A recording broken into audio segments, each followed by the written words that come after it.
Cümleten selamun aleyküm hanımlar. Divapatik YouTube kanalıma hepiniz hoş geldiniz. Bugün birlikte iki renkli çok güzel bir 5 şiş patik yapacağız. Ben patiğimde krem ve yeşil olmak üzere 2 tane normal patikli ip kullandım. Şişlerim 3 numara. Hemen modelimi de göstereceğim. İşte hanımlar, modelimiz bu şekilde. Araları kalp detaylı çok güzel bir patik yaptım. Bu şekilde. Ben bu modeli Instagram'dan arkadaşım Patik Denizi sayfasından aldım. Kendisine de model için çok teşekkür ederim. Bu patik benim elimin ölçülerine göre 37, 38 ve 39 numara ayaklar için uyumlu oldu. Patiğimize her zaman olduğu gibi burun kısmından başlıyoruz hanımlar. 12 ilmek olarak 12 ilmeğimi atıyorum. 1, 2, 3, 4, 5, 6, 7, 8, 9, 10, 11 ve bir ilmek daha attım 12. 12 ilmeğimi attım, geri dönüyorum, arka yüzdeyim. Arka yüzde ilk ilmeğimi örmeden alıyorum. İlk sırada ilmeklerimi ters olarak örüyorum.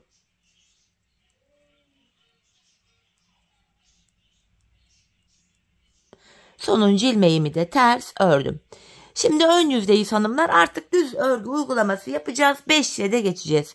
Kenar ilmeğini aldıktan sonra 2, 3, 4, 5, 6. 6 ilmeğimi krem ile ördüm. Kalan 6 ilmeğimi de ikinci şişimle öreceğim.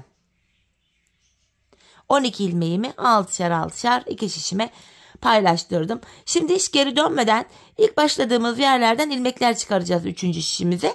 İlk ilmeğimizi hemen şuraya, ilmeğin iki kanadına birden girerek çıkartıyorum. Bu şekilde. Devamında ilmek çıkartabilmek için de tığımdan yardım alıyorum. Başlangıç yerlerine girerek ilmek çıkartıyoruz. Şişimize takıyoruz. Başlangıç yerlerine ilmeğin iki kanadına birden girerek şöyle bakın. İlmek çıkaralım ki patik burnumuz daha sağlam oluyor. Şu 5 ilmek oldu. Bir ilmek daha çıkarttım. 6. Şimdi bir 6 ilmek daha çıkaracağım. Onu da 4. şişime takacağım. Şu birinci ilmeğim. 2. 3. 4. 5. Ve bir ilmek de şu kenara girerek çıkarttım. 6. 4 şişimde de 6'şar ilmeğim oldu. Şimdi 5. şişime aldım. Bir sıra ilmeklerimizi düz olarak öreceğim. 5 şiş patikte bir sıra dediğimiz olay şudur. 4 şişimizdeki ilmeklerimizi de örüp tamamlayınca bir sıra örmüş oluyoruz. 2. şişime geldim. Boşalan şişimiz ile sıradaki şişteki ilmeklerimizi örüyoruz hanımlar. Burayı da ördüm. 3'e geldim. 3. şişime. Buradaki 6 ilmeğimi de yine düz örüyorum. 4. şişime geldim. Buradaki ilmeklerimi de düz olarak örüyorum. Böylece ilmeklerimizi bir sıra örmüş olduk. Şimdi tekrar ilk şişimdeyim. Artırma işlemine başlayacağız. Artırma işlemini bu sağ ve sol kenardan yapıyoruz. Ortalardan artırma yapmıyoruz. 1. şişimdeyim. Kenarımız hemen başta. 2 ilmek örüyorum. Ardından 2. ilmeğimin altındaki şu ilmeğimin kenarına girdim ve buradan aldığım ilmeği de düz ördüm. Kalan 4 ilmeğim düz örülüyor. Böylece 1. şişimde 7 ilmeğim oldu. 2. şişime geldim. Kenarımız sol tarafta. Son 2 ilmek kalana kadar öreceğim 2. şişimde. Sondan 2. ilmeğimin altındaki hemen şu ilmeğimin kenarına giriyorum ve buradan aldığım ilmeğimi ördüm. Kalan 2 ilmeğim de düz örülüyor. Burada da 7 ilmeğimiz oldu. 3. şişime geldim, kenar başta. 2 ilmek ördüm. 2. ilmeğimin altındaki hemen şu ilmeğimin kenarına girip buradan aldığım ilmeğimi de örüyorum. Kalan 4 ilmeğim düz örülüyor. Böylece ilk 3 şişimde 7'şer ilmeğim oldu. 4. şişime geldim. Burada da hanımlar kenar sol tarafta. Son 2 ilmek kalana kadar örüp kenardan artırmamı yapacağım. Sondan 2. ilmeğimin altına girdim ve buradan aldığım ilmeği düz ördüm. Kalan 2 ilmeğim düz örülüyor. Böylece 4 şişimizde de 7'şer ilmeğimiz oldu. Bir sıra artırma yaptık hanımlar. Şimdi bir sıra 4 şişimdeki 7 ilmeğimi de artırma yapmadan öreceğim. 5 şiş patik burnunda bir sıra artırma yaparken bir diğer sırada artırma yapmıyoruz. Sebebi şu: her sıra artırma yaparsak şayet patik burnumuz bir anda açılma yapar ve hoş bir görüntü olmaz. İkinci şişimi de ördüm. Üçüncü şişime geldim. Yine buradaki ilmeklerimi de düz olarak örüyorum. Dördüncü şişimdeyim. Burayı da düz olarak örüyorum artırma yapmadan. Evet, tekrar ilk şişime geldim. Artırmalara yeniden başlıyoruz. Kenarımız başta, birinci şişimizde. 2 ilmek ördüm, ardından ikinci ilmeğimin altına şuraya girdim ve buradan aldığım ilmeğimi de örüyorum, yani artırmamı yaptım. Kalan 5 ilmeğim düz örülüyor. Böylece burada 8 ilmeğim oldu. İkinci şişime geldim, kenarımız sol tarafta. Son 2 ilmeğim kalana kadar örüyorum. Ve sondan ikinci ilmeğimin altındaki şu ilmeğimin kenarına girdim ve buradan aldığımı da örüyorum. Kalan 2 ilmeğim düz örülüyor. Burada da 8 ilmek oldu. Üçüncü şişime geldim, kenarımız başta. 2 ilmek örüyorum. Ardından ikinci ilmeğimin altındaki şu ilmeğimin kenarına girdim ve buradan aldığımı da düz ördüm. Kalan 5 ilmeğim yine düz örülüyor. Böylece hanımlar ilk 3 şişimizde 8'er ilmeğimiz oldu. Dördüncü ve sonuncu şişimdeyim. Kenar solda. Yine son 2 ilmek kalana kadar örüyorum. Sondan ikinci ilmeğimin altına şuraya girdim ve buradan aldığımı düz ördüm. Son 2 ilmeğim düz örülüyor. 4 şişimizde de 8'er ilmeğimiz oldu. Şimdi bir sıra düz gideceğiz. Sonraki sıra artıracağız. Düz gideceğiz, artıracağız. Patik burnumuzu bu şekilde tamamlayacağız. Hanımlar, ben bu patiğimde her bir şişimde 15'er ilmeğim olana kadar artırmalarımı yaptım. Modelimi kurdum. Model 10 ilmek ve katlarına kurulduğu için her bir şişe 15'er ilmek yapınca 4 şişteki ilmek sayısı 60 oluyor. Bu da onun katı olduğu için modelimiz tam denk geldi. Şimdi hep birlikte artırmaları yapalım gelelim. Ardından birlikte modele başlayacağız. Evet hanımlar, ben her bir şişimde 15'er ilmeğim olana kadar artırmalarımı yaptım. Artırmadan sonra bir sıra düz örmedim. Hemen şu modelime geçeceğim. Modelimiz 12 sıradan oluşuyor. 12 sıradan oluşan modeli bitirdikten sonra yine 12 sıradan oluşan ikinci modeli yapıyoruz. Hemen başlayalım hanımlar dilerseniz. Modelimizde ilk sıradayım. Birinci sıradayım. Öncelikle ilk 2 ilmeğimi krem ipim ile örüyorum. Şöyle 2 tane kremden sonra yeşilimi aldım. Bir tane yeşil örüyorum. Bu şekilde bir tane yeşil. Hemen yeşil ipimin ucunu şurada kremime düğümlüyorum. Patiğimiz sökülmesin, açılmasın diye. 2 krem, 1 yeşil örerek başladık. Şimdi hanımlar 9 tane krem öreceğim. 1, 2, 3, 4. Bu aşamada 9 tane krem fazla olduğu için yeşil arkada uzun kalmasın diye şöyle kremin üzerinden atlatıp yakınlaştırdım. 5. kremim, 6, 7, 8, 9. 9 tane krem ördüm, bir tane yeşil. Modelimiz 9 krem 1 yeşil olacak şekilde devam ediyor. Tekrar 2 krem ördüm. İkinci şişimdeyim. 3, 4. Yine yeşilimi yakınlaştırıyorum. 5. kremim, 6, 7, 8, 9. Tekrardan bir tane yeşil örüyorum. Bu aşamada şu arkadaki yeşil ipleri bakın çok gergin bırakmayalım. Modelimiz düzgün düşmez yoksa ve gergin durur, patik ayağa girmez. Tekrardan 9 tane krem örüyorum. 2, 3, 4. Yine yeşili şöyle atlatıp yakınlaştırdım. 5, 6, 7. Üçüncü şişimdeyim. Çok pardon. 7 krem olmuştu. 8, 9. Bir tane yeşil örüyorum. Yeniden 9 tane krem. 3, 4. Yeşili şöyle atlattım. 5, 6, 7, 8, 9. Bir tane yeşil. Tekrardan 9 krem. 1, 2, 4. şişimden örmeye devam ediyorum. 3, 4, Yeşilimi yakınlaştırdım. 5, 6, 7, 8, 9 krem, bir tane yeşil. Şişimde 7 krem kaldı. Bu 7 kremi de normal düz olarak öreceğim. Yine şöyle yeşil atlatıp yakınlaştırdım. İlmeklerimi ördüm. Modelimizde birinci sıramızı tamamladık. Burada 7 krem var. İlk 2 kremde birinci şişte toplam 9 krem oluyor. Arada model bütünlüğü sağlanıyor. Modelimizde geldik ikinci sıramıza. Bu sıramızda hanımlar ilk ilmeğimi krem ile örüyorum.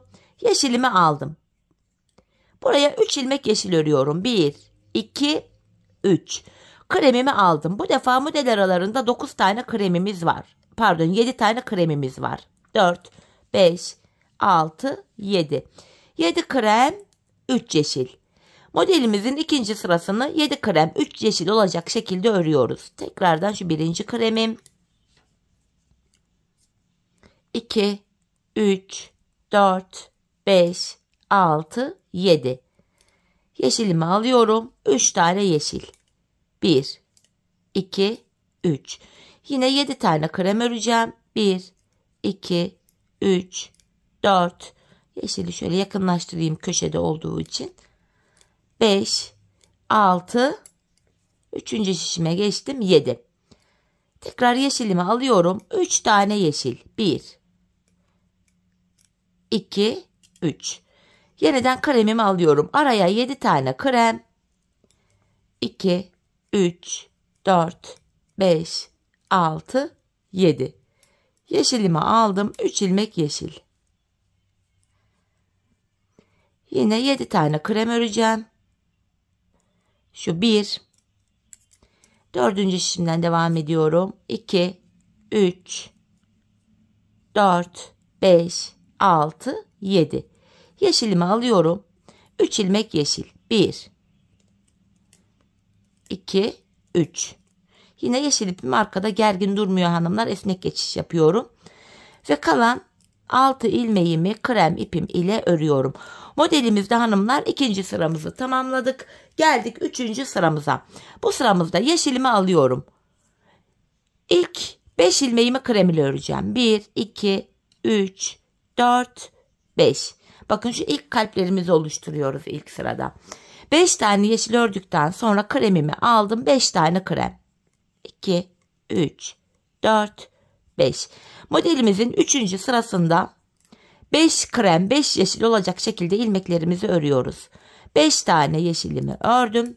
İkinci şişimdeyim. 5 tane kremimi örüyorum şimdi de. 1, 2, 3, 4, 5. Tekrardan yeşilimi aldım. 5 tane yeşil. 3, 4, 5. Kremimi aldım. 5 ilmek krem. Bu şekilde. Üçüncü şişime geldim. Burada da yine ilk 5 ilmeğimi yeşil ile örüyorum. 1, 2, 3, 4, 5. 5 tane krem.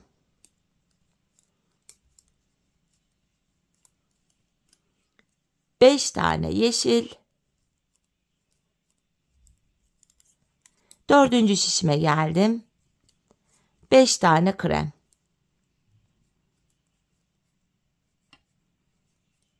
Tekrardan yeşilimi alıyorum.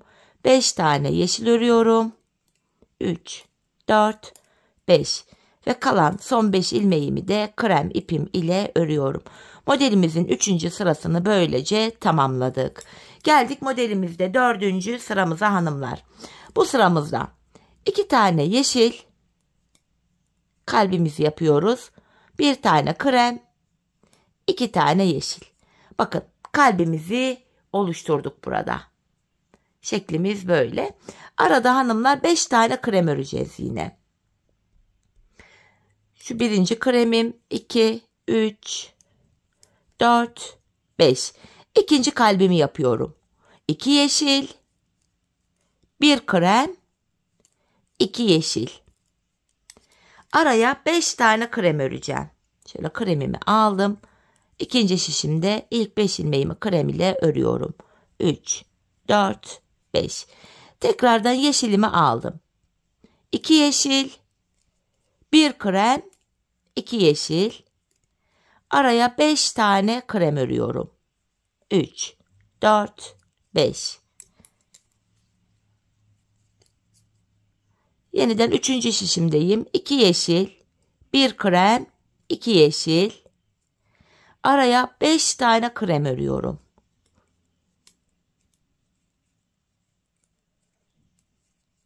Yeniden 2 yeşil, 1 krem, 2 yeşil. Arada 5 tane kremim var. 4. şişimdeyim. 2, 3, 4, 5. Tekrardan yeşilimi aldım. 2 yeşil, 1 krem, 2 yeşil ve kalan 5 ilmeğimi de krem ipim ile örüyorum. Modelimizde hanımlar 4. sıramızı tamamladık. İlk kalplerimizi de bitirmiş olduk. İlk kalplerimiz bitti. Bakın. Şu kalpleri bitirdik. Şimdi kalp aralarını şöyle bağlayan desenler var. Arada böyle baklava dilimi şeklinde oluşturmak için. Şimdi 5. sıramızda buna başlayacağız. Modelin 5. sırasında yapacağımız işlem şu. İlk 5 ilmeğimi krem ile öreceğim. Şu yeşilimi aradan atlatarak yakınlaştırdım. 5. sıramızda ilk 5 ilmeğimi krem ile örüyorum. Kalp arasına bakın şuralara. 1 yeşil, 3 krem, 1 yeşil. Kalp arasına bu şekilde model yapıyoruz. Kalbimizi ördüğümüz 5 ilmeği krem ile düz örüyoruz. 1, 2, 3, 4, 5. Şimdi tekrar 2. şişimdeyim. Yine buraya 1 yeşil, 3 krem, 1 yeşil örüyorum. 5 ilmek krem örüyorum. Kalbimin olduğu 5 ilmeğimi krem ile ördüm. Tekrardan 1 yeşil, 3 krem, 1 yeşil. Kalbimin olduğu 5 ilmeği krem ile örüyorum. 1 yeşil, 3 krem, 1 yeşil. Kalbimin olduğu 5 ilmeği krem ile örüyorum. 4. şişime geldim hanımlar. Burada da yine 1 yeşil, 3 krem, 1 yeşilimi ördüm. Kalbimin olduğu 5 ilmeğimi krem ile örüyorum. Ve tekrar şu araya da 1 yeşil, 3 krem ve 1 yeşil ilmeğimi ördüm. Modelimizde 5. sırayı tamamladık. Şimdi modelde 6. sıradayız. Bu sıramızda hanımlar ilk 6 ilmeğimi krem ile örüyorum. 1, 2, 3, 4, 5, 6. Yapacağımız işlem şu. 1 yeşil, 1 krem, 1 yeşil. Şimdi de aralara 7'şer krem öreceğiz. 1, 2, 3, 4, 5, 6, 7. Tekrardan 1 yeşil, 1 krem, 1 yeşil. Araya 7 krem. 1, 2, 3, 4, 5, 6, 7. Devam ediyorum. 1 yeşil, 1 krem, 1 yeşil. Araya 7 krem öreceğim. 1, 2, 3, 4, 5, 6, 7. Tekrardan yeşilimi aldım. 1 yeşil, 1 krem, 1 yeşil. 7 tane krem örüyorum şimdi de. 3, 4, 5, 6 ve 4. şişime geçtim. 7. kremimi ördüm. Tekrardan yeşilimi alıyorum. 1 yeşil, 1 krem, 1 yeşil. Tekrardan 7 tane krem örüyorum. 4, 5, 6, 7. Yine yeşilimi aldım. 1 yeşil, 1 krem, 1 yeşil. Son 1 ilmeğim kaldı. Bunu da krem ile örüyorum. Modelde 6. sıramızı tamamladık hanımlar. Geldik 7. sıramıza. 7. sıramız şu aralardaki kalplerin ilk sırası oluyor hem.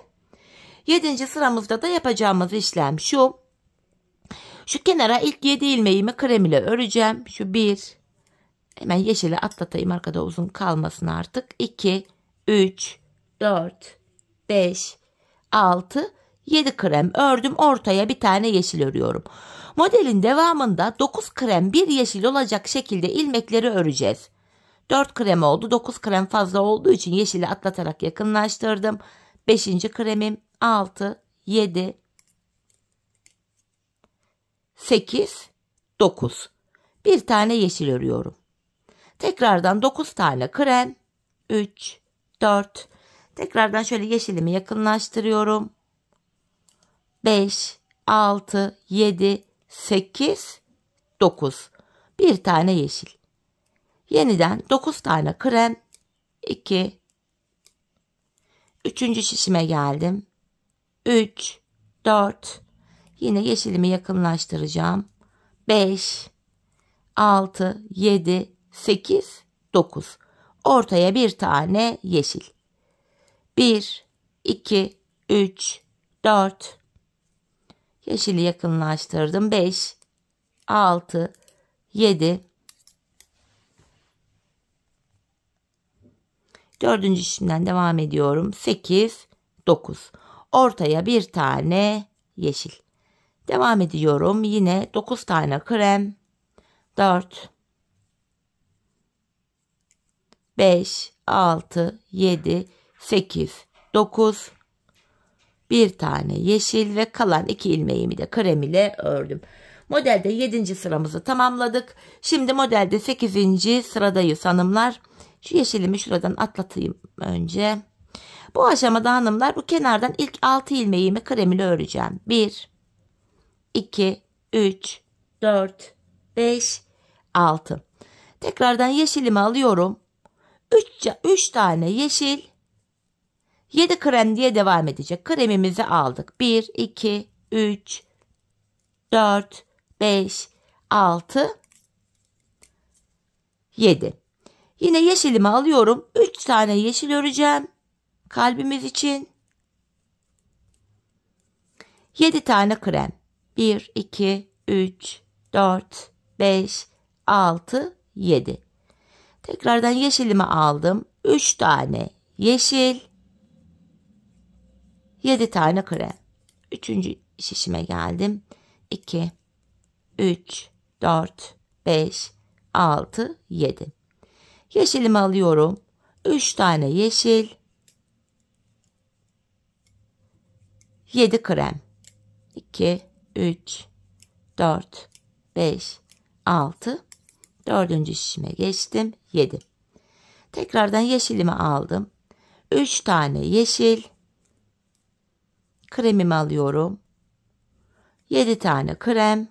4, 5, 6, 7. Ve tekrar yeşilimi aldım. 3 tane yeşil ve son bir ilmeğimi krem ile örüyorum. Bu şekilde hanımlar 8. sıramızı yaptık. Geldik 9. sıramıza. Bu sıramızda kenardan ilk 5 ilmeğimi krem ile örerek başlayacağım. 1, 2, 3, 4, 5. 5 tane yeşil örüyorum. 1, 2, 3, 4, 5. Tekrardan kremimi aldım. 5 tane krem. 2. şişime geldim. 5 yeşil. Bu sıramız 5 krem 5 yeşil olacak şekilde örülüyor. 5 tane yeşilimi ördüm.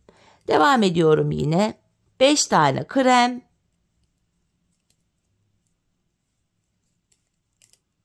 5 tane yeşil. 3. şişimden devam edeceğim. 5 tane kremimi örüyorum. 5 tane yeşil.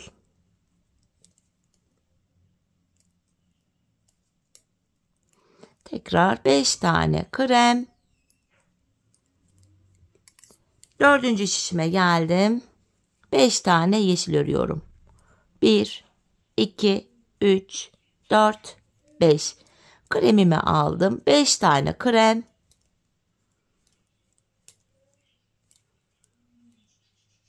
5 tane yeşil. Evet hanımlar 9. sıramızı böylece tamamladık. Şimdi geldik 1. şişimize ve 10. sıramıza. Bu sıramızda yine ilk 5 ilmeğimi krem ile örüyorum. Kalbimizi oluşturacağız yine hanımlar. Kalbimize şekil vereceğiz. 2 yeşil, 1 krem, 2 yeşil. Arada 5 tane kremim var.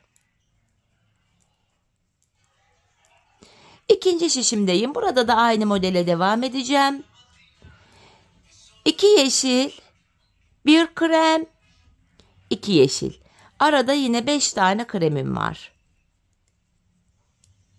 Diğer kalbimi yapacağım. 2 yeşil, 1 krem, 2 yeşil. Arada 5 kremim var. Üçüncü şişimden devam ediyorum. Şu birinci kremim. 2, 3, 4, 5. 2 yeşil, 1 krem, 2 yeşil. Arada 5 tane kremim var. Dördüncü şişime geldim. 2 yeşil, 1 krem, 2 yeşil. Arada 5 tane kremim var. 2 yeşil, 1 krem, 2 yeşil. Evet hanımlar, dördüncü şişimizi de ördük. Modelde 10. sıramızı tamamladık. Bu şekilde. Bakın şu ikinci kalp desenini de bitirdik. Tekrardan kalbimizin yanlarından şöyle baklava dilimi oluşturmak için desenlerimizi bu sıramızda yapmaya başlayacağız. Yani modelde şu anda 11. sıramıza geldik. 11. sıramıza da şöyle başlıyoruz hanımlar. İlk ilmeğimi yeşil ile ördüm. Kremimi alıyorum. 3 krem, 1 yeşil. 1 yeşil, 3 krem, 1 yeşil olacak şekilde başladık. Kalbimizdeki 5 ilmeği krem ipimiz ile örüyoruz. Tekrardan 1 yeşil, 3 krem, 1 yeşil ördük. İkinci şişimdeyim. Kalbimizin olduğu 5 ilmeği düz olarak örüyorum krem ipim ile. Tekrardan yeşilimi aldım. 1 yeşil, 3 krem, 1 yeşil. 5 tane kremimi örüyorum. Üçüncü şişimdeyim. 1 yeşil, 3 krem, 1 yeşil. 5 tane kremimi ördüm. 1 yeşil, 3 krem, 1 yeşil. Dördüncü şişime geldim. 5 ilmek krem örüyorum. Yine şu araya 1 yeşil, 3 krem, 1 yeşil ördük. Ve son 5 ilmeğimi krem ile örüyorum. 11. sıramızı böylece tamamladık. Şimdi 12. ve sonuncu sıramıza geldik hanımlar. Bu sıramızda ilk ilmeğimi krem ile örerek başladım. Yeşilimi alıyorum. 1 yeşil, 1 krem, 1 yeşil. Bu defa aralara 7 tane krem öreceğiz. 3, 4, 5, 6, 7. Tekrardan 1 yeşil, 1 krem, 1 yeşil. Aralara 7 krem örüyoruz. 1, 2, 3, 4, 5, 6, 7. Tekrardan şöyle yeşilimi alıyorum. 1 yeşil, 1 krem, 1 yeşil. Arada 7 tane kremim var. 2, 3, 4, 5, 6. Üçüncü şişime geldim. Şu da 7. kremim. Devam ediyorum yine. 1 yeşil, 1 krem, 1 yeşil. Arada 7 tane kremim var. 5, 6, 7. Yine 1 yeşil, 1 krem, 1 yeşil ördüm. 7 tane krem öreceğim. 1, 2, 3, 4, 5, 6, 7.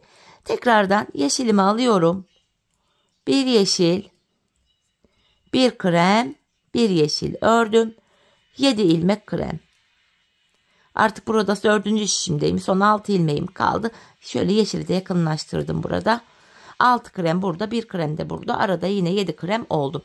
Modelimiz buydu hanımlar. 12 sıradan oluşan modelimizi tamamladık. Şimdi yine modelde aynı. Birinci sıraya geldik. İlk sırada ne yaptıysak aynısını yapacağız.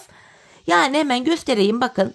Modele ilk başlarken birinci sırada ne demiştik? İlk 2 ilmeği krem ile örmüştük. Yanına bir tane yeşil. Devamında 9 krem 1 yeşil olacak şekilde örmüştük. Şimdi bu aşamada hanımlar kafası karışacak, kafanız karışırsa hani modele bakarak yapamam diyenler varsa da şu modeli videoyu biraz geri alarak modelin ilk başına gelerek birinci sıra, ikinci, üçüncü bunları takip ederek ikinci modeli de yapabilirsiniz. Çünkü hiç sıra atlamadan her sırayı tek tek belirterek bütün aşamaları 4 işte de tek tek gösterdim. Bakın buraya 9 tane kremimi ördüm. 1 yeşil. Yine 9 krem 1 yeşil diye devam edecek hanımlar. Bakın şöyle 2 tane kalp oldu ilk modelde. Hemen ikinci modelin ilk sırasında ilk şişimizde başlattık. İlk sıra bitince ikinci, üçüncü, dördüncü, beşinci sıra diye 12. sıraya kadar geleceksiniz. 12. sıraya gelene kadar bakın hanımlar şuranın ikisi bir sıraydı. Bakın şuraya gelene kadar ikinci üstteki kalbe gelene kadar bir sıraydı. Tekrardan şu ve şu. Şuraya gelene kadar 2 sıra olacak. İkinci kez 12'li modeli yapacağız. Üçüncüde de hanımlar üstte şöyle tek kalbimizin görünmesi için buraya tekrardan 4 sıradan oluşan kalbimizi yapacağız. Hani ilk 12'li modeli yaptık. Aynı 12 sıradan oluşan modeli ikinci kez yine yapacağız. Ardından tekrardan modelin 1, 2, 3 ve 4. sırasını yeniden kuracağız. Şöyle baktığımızda şu kenarımız başlangıç yeri. Burada 1, 2, 3 tane kalp olacak. Şu aralarda da 1, 2 kalp olacak. Bakın 1, 2, 3 kalp. Aralarda 2 kalp. Model bu şekilde yapılacak. Şimdi hanımlar hep birlikte ilk 12'li modeli yapmıştık. İkinci 12 sıradan oluşan modeli de bitirelim. Ardından tekrardan modele birinci, ikinci sıra diye yine başlayacağız. Bu defa 4 sıra boyunca yapacağız. Şu kalbimizi tamamlayacağız, geleceğiz. Ardından birlikte bilek ayrımını yapalım. Evet hanımlar, patiğimde bu modelli bölümü tamamladım ve geldim. Ön bölümü tamamladım. Şimdi modelimiz bitti. İlmeklerimizin tamamını krem ipimiz ile düz olarak örüyoruz. Artık yeşil ipimizi de kesip ucunu arkaya düğümleyebiliriz. Çünkü patiğimizin devamında artık sadece ana renk ipimiz olan kremi kullanacağız. Bu şekilde ilk şişimdeki ilmeklerimi ördüm. Şimdi 4 şişimizdeki ilmeklerimizi de 2 sıra boyunca yani 4 şişimizi bir kere krem ile dolanacağız. Bir daha dolanacağız. Bu şekilde 2 sıra örelim gelelim. Evet hanımlar 2 sıra boyunca ilmeklerimi krem ipim ile düz ördüm. Geldim yeşil ipimi de arkaya kestim, ucunu düğümledim. Şimdi bilek ayrımını yapacağım. İlk şişimdeyim hanımlar. Şişimde son bir ilmeğim kalana kadar ilmeklerimi örüyorum. Bu şekilde son bir ilmeğim kalana kadar öreceğim. Bakın burada son bir ilmeğim kaldı. Buradaki sonuncu ilmeğim ile ikinci şişimdeki ilk ilmeğimi alıyorum. Bu 2 ilmeği şöyle birbiriyle yer değiştirdim. Yer değiştirdiğim ilk ilmeğimi ilk şişimle örüyorum. Bilek ayrımında yani burada ilmekleri yer değiştirerek ördük. Sebebi şu, bilek ayrımı daha sıkı ve sağlam oluyor. Patiğimizin şu arka bölümüne geldik hanımlar. Ben patiğimin şu bilek kenarlarına 8'er ilmek haroşa ördüm. Örgümüzün hem ön hem arka yüzünde düz örgü örünce haroşa oluyor. Hem ön hem arka yüzde ters örgü örünce yine haroşa oluyor. Ben her iki tarafta da düz örgü örerek haroşalarımı elde ediyorum. Şimdi ilk 8 haroşa ilmeğimi düz olarak örüyorum. Devamında gelen diğer ilmeklerimi de düz olarak öreceğim çünkü ön yüzdeyim. Hanımlar artık patiğimizin arka bölümüne geçmiş bulunmaktayız. Bu arka bölümde ön yüzde düz örgü, arka yüzde de ters örgü uygulaması yapacağız. Bilek ayrımına kadar öreceğiz. Ardından geri döneceğiz. Geri döndüğümüzde arka yüzde olacağımız için ilmeklerimizi ters öreceğiz. Sadece bilek kenarlarında 8'er ilmek haroşamız var. Haroşaları haroşa olarak örmemiz gerekiyor. Tabandaki bir diğer şişimdeyim. Yine buradaki ilmeklerimi de düz örüyorum.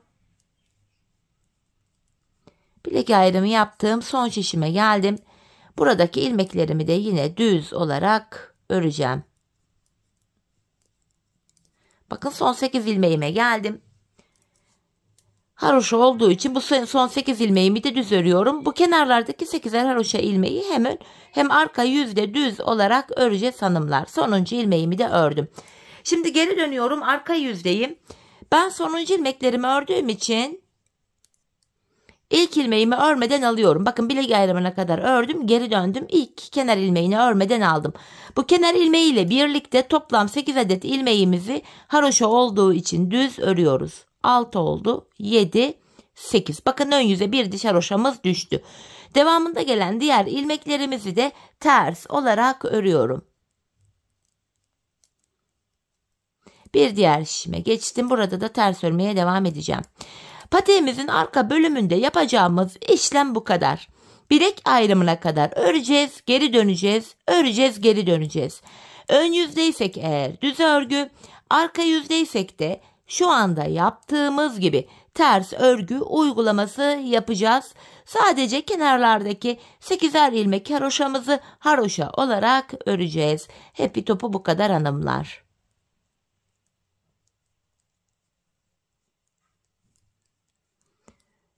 Son şişime geldim. Bilek ayrımı yaptığım şişim. Burada da yine ilmeklerimi ters öreceğim. Sadece kenardaki son 8 haroşa ilmeğimi düz olarak öreceğim. Bakın son 8 ilmeğime geldim. Bunlar haroşa. Haroşalarımı düz olarak örüyorum. Yine bilek ayrımına kadar geldim. Tekrar geri dönüyorum. Yapacağımız işlem böyle. Tekrar ön yüzdeyiz. Kenar ilmeğini aldıktan sonra buraya 8 ilmek haroşamızı yine düz örüyoruz. Devamında gelen ilmekleri de ön yüzde olduğumuz için diğer bilek ayrımına kadar düz öreceğiz. Ardından geri döneceğiz. Arka yüzde öreceğiz. Böyle patiğimizin arka bölümünü tamamlayacağız. Şöyle baktığımız anda patiğimizin şu kenarlarında birer diş haroşamız oluştu bile. Hanımlar, ben bu patiğimin şu arka bölümüne, kenarına toplamda haroşa dişlerini sayacak olursak 15 diş haroşa yaptım. Benim ölçüme göre 15 diş tam oldu. Sizler bu aşamada patiğinizi örerken arka bölümü bir miktar ördükten sonra patiğinizi ayağınıza ölçün, deneyin. Şu arka bölümünü topuğunuzun kenarına gelene kadar örmek zorundasınız. Bu şekilde ölçü alarak, ölçerek yaparsanız patik ayağınıza tam olur. Şimdi hep birlikte patiğimizin arka bölümünü ölçülerimize göre örelim, gelelim, ardından birlikte topuğumuzu keselim. Evet hanımlar, patiğimin arka bölümünü ördüm geldim. Şurada 15 sıra haroşam var. Bu aşamada bilek ayrımından sonra bakın şu bölüm genişlediği için ilmeklerimin hepsi dümdüz duruyor. Böyle tek şişte toplanacak duruma geldi. Ben bu aşamada topuk kesiminde bana kolaylık sağlasın diye ön yüzden baktığımızda bu sol şişime 26 ilmek ayırdım. Kalan ilmeklerin tamamını da bu sağ şişime taktım. Şimdi topuğumuzu örmeye başlayacağız. Bu aşamada kenardaki 8 ilmeğimiz yine haroşa olarak örülecek, model bütünlüğü sağlansın diye. Bu şekilde 8 haroşamı ördüm. Ön yüzdeyim. İlmeklerimi düz olarak ve sayarak örmeye devam edeceğim. 8 haroşamı örmüştüm. 9, 10, 11, 12, 13, 14, 15, 16, 17, 18, 19, 20, 21, 22, 23, 24, 25. İlk 25 ilmeğimi ördüm. 26. ilmekte öndeki ikisini keserek örüyorum. İlk kesimimi yaptım. 25 ördüm. 26. da kesim yaptım. Zaten bu sol tarafa da 26 ilmek ayırmıştık. Topuğumuz için ortaya baktığımızda burada da 7 ilmek kaldı. Bu 7 ilmek her seferinde birer birer kesilecek, eksilecek, bitecek ve böylece topuğumuz oluşacak. Şimdi yapacağımız işlem şu. Kesim yaptıktan sonra geri dönüyoruz. Arka yüzdeyiz. İlk ilmeğimi örmeden alıyorum. Arka yüzde olduğum için diğer ilmeklerimi ters olarak örüyorum. Sadece kenardaki son 8 haroşa ilmeğimi düz öreceğim. Son 8 ilmeğime geldim. Haroşalarımı düz olarak örüyorum hanımlar. Tekrar geri dönüyoruz. Ön yüzdeyiz. Bir önceki sırada yaptığımız işlemin aynısını yapacağız. Yani ilk 25 ilmeğimizi öreceğiz. 26. ilmekte kesimi yapacağız. 8 haroşamı ördüm. Sayarak gideceğim. 9, 10, 11, 12, 13, 14, 15, 16, 17, 18, 19, 20, 21, 22, 23, 24, 25 ilmek ördüm. 26. ilmekte yine öndeki ikisini aldım. Keserek örüyorum. İkinci kesimi yaptım. Bir önceki sırada şurada 7 ilmek vardı. Şimdi baktığımızda 6 ilmek kaldı. Şimdi tekrar kesim yaptık. Geri döneceğiz. Arka yüzde ilmekleri öreceğiz. Ön yüzde yine 25 örüp 26.da kesimi yapacağız. Ve biz bu kesme işlemine şu aradaki 6 ilmek bitene kadar devam edeceğiz. Şimdi hep birlikte patiğimizin topuğunu örelim gelelim. Evet hanımlar, aradaki ilmeklerin bitene kadar patiğimin topuğunu ördüm geldim. İlk başta sol tarafa 26 ilmek ayırmıştım. Kesimlerden sonra sağda da 26 ilmeğim kaldı. Bu aşamada patiğimin düz tarafı içeride, ters tarafı da dışarıda olacak şekilde ikiye katladım. Ben tığ ile kolay kesim yapabildiğim için elime tığımı aldım. İlk kesimim şöyle. Benden taraftaki şişten bir ilmek, ikinciden de bir ilmek aldım. İkisini birlikte örüyorum. Diğer kesimlerim de şöyle oluyor. Benden taraftaki şişten bir ilmek, ikinciden de bir ilmek aldım. İkinci ilmeği ilk ilmeğin içinden geçiriyorum. Tığımdaki ilmeklerimi topladım. Benden taraftaki şişten bir ilmek, ikinciden de bir ilmek aldım. İkinci ilmeği ilkinin içinden geçirdim. Tığımdaki ilmekleri topluyorum. Karşılıklı olarak şişlerimizden birer tane ilmek alıyoruz ve ikinci şişten aldığımız ilmeği ilk şişten aldığımız ilmeğin içinden geçiriyoruz. Tığımızdaki ilmeklerimizi topluyoruz hanımlar. Her iki patiğimizin topuğu da aynı yöne, aynı şekilde kesilecek. Tek taraflı bir kesim oluyor bu şekilde. Kalan ilmeklerimizi de aynı şekilde keselim gelelim. Evet, ilmeklerimi kestim geldim. Son birer ilmeğim kaldı. Önce benden taraftaki, sonra da diğer şimdiki ilmeğimi tığıma aldım. Tığımdaki 3 ilmeğin 3'ünü birden topluyorum. Buraya 2 tane de sıkı bir zincir çektim. İpimi kesiyorum. Patiğimizi tamamladık. Hemen ipimizin ucunu gizleyeceğim. Sonrasında topuğumuza ve patiğimizin geneline bakalım. Şu şekilde ipimizin ucunu arka ilmek aralarına girerek gizliyorum. Evet, bakın hanımlar, topuğumuz şu şekilde tek taraflı bir kesim. Ayağa geyilince zaten şöyle oluyor. İzi bile belli olmuyor. Çok temiz, çok şık bir görüntüsü var. Modelimiz böyle. Duruşu bu. Ben çok beğenerek yaptım hanımlar bu modeli. Çok severek yaptım. İnşallah sizler de beğenirsiniz. Hemen bir manken ayağıma da giydireceğim. Ayağımızda da görelim birlikte. Kalp desenli güzel bir modeldi. Evet. Patiğimizin mankendeki duruşu da bu şekilde. Gördüğünüz gibi. Şöyle. Kenarımız. Model bu. Evet hanımlar, yine birlikte güzel bir modelin daha sonuna geldik. Umarım sizlere faydalı, hoş bir video olmuştur. Yeni modellerde, yeni videolarda buluşmak dileğiyle. Şimdilik hoşça kalın, sağlıcakla kalın.